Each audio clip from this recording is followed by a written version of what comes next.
Everyone, আসসালামু আলাইকুম। কেমন আছেন সবাই? নিশ্চয়ই সবাই খুব ভালো আছেন।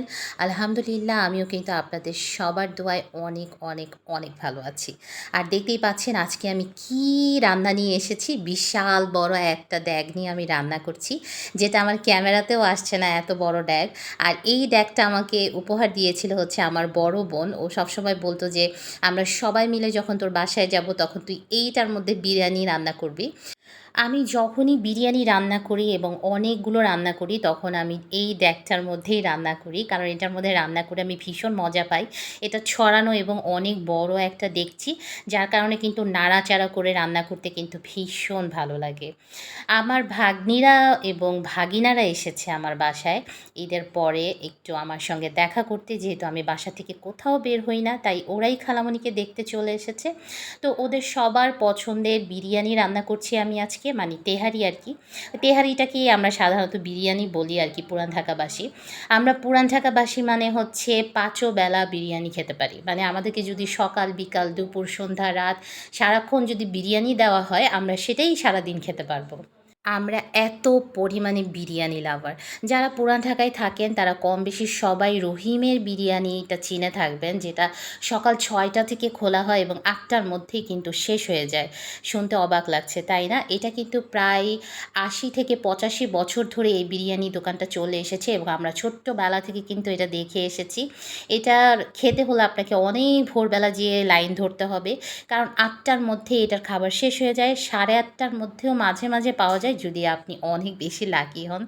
তো তো বুঝতেই পারছেন আমরা পুরান ঢাকাবাসী কী পরিমাণে বিরিয়ানি পাগল, যে সকাল সকাল ঘুম থেকে উঠে মর্নিং ওয়াক সেরে সবাই বিরিয়ানি খেতে যায়। আর সবচেয়ে ইন্টারেস্টিং ব্যাপার হচ্ছে রহিমের বিরিয়ানিটা কিন্তু খুবই লাইট একটা মশলা, তেমন তেল চিটচিটে না, খেতে কিন্তু খুবই দুর্দান্ত টেস্টি একটা খাবার। যারা একটু হালকা মশলা খাবার পছন্দ করেন তাদের কিন্তু অবশ্যই সবারই ভালো লাগবে। আর কারা কারা এই রহিমের বিরিয়ানি খেয়েছেন তারা কিন্তু কমেন্টস করতে একদম ভুলবেন না। তো যাই হোক, আমিও কিন্তু রান্না করছি হচ্ছে আমার বাচ্চাদের জন্য বিরিয়ানি, আর সেটা রান্না করছি বিশাল বড় একটা ডেকচিতে। যখন আমি অনেক বেশি রান্না করি তখন আমার একটু যখন তাড়াহুড়ো থাকে তখন আমি মাংসটা আলাদাভাবে কষিয়ে তারপরে তেলের মধ্যে, মানে সাধারণত আমরা যেভাবে বিরিয়ানি রান্না করার নিয়ম আর কি, যে চালটাকে পোলাওর মতো রান্না করে তারপর মাংসটা মিক্স করা হয়। বাট আমি যখন অনেক বেশি বিরিয়ানি রান্না করি তখন আর আমি ওই ঝামেলাটা করতে যাই না। আমি একবারে বড় ড্যাগের মধ্যেই মাংসটা কষিয়ে ফেলি এবং সেটার মধ্যেই মাংসটা যখন প্রায় সেদ্ধ হয়ে যায় তখন আমি কিন্তু চালটা অ্যাড করে ওই চালটাকে মাংসর সঙ্গে কষিয়ে ফেলি। মানে আলাদা আলাদা পাতিলের ঝামেলাটা আমি আর করি না, যেহেতু অনেকগুলো বিরিয়ানি রান্না করছিলাম। কারণ হচ্ছে সাফওয়ান মেহমান তো চলে যাবে একবেলা খেয়েই, বাট সাফওয়ান কিন্তু একটু পরপরই আমার কাছে বিরিয়ানিটা চায়। তাই আমি যখনই পোলাও, বিরিয়ানি বা খিচুড়ি এই জাতীয় খাবারগুলো রান্না করি আমি একটু বেশি করে রান্না করি, যাতে পরবর্তীতে সাফওয়ান আবার এটা খেতে পারে। তো এই তো মশলাটা ভালো করে কষিয়ে ফেলেছি, চাল আর মাংস একসাথে। এবার পরিমাণ মতো পানি দিয়ে জাস্ট কাঁচামরিচ, কাঁচামরিচ দিয়ে ঢেকে দিব। একটা সময় আমি দেখেছি আমার মা, খালা এবং আমার বড় বোনকে, যে তারা হাতে বানানো মশলা দিয়ে বিরিয়ানি রান্না করতো। সেইটার যে একটা দুর্দান্ত স্বাদ, সেই স্বাদ কিন্তু এখন আর পাই না, কারণ এখন রেডিমেক্স আসার পর থেকে সবাই কষ্ট করে আর ওইভাবে হাতে বানানো মশলা দিয়ে আর বিরিয়ানি রান্না করে না, সবাই এখন এই রেডিমিক্স দিয়েই রান্না করে। বাট সেই যে বিরিয়ানির একটা আলাদাই টেস্ট ছিল, সেই টেস্ট আমি এখনও ভুলতে পারি না। আমার এখনও মনে আছে বড় আপুর বাসায় যখনই যেতাম দুলাভাই আমাদের জন্য বিরিয়ানির আয়োজন করতো, কারণ জানতো যে আমরা সবাই বিরিয়ানি খেতে ভালোবাসি।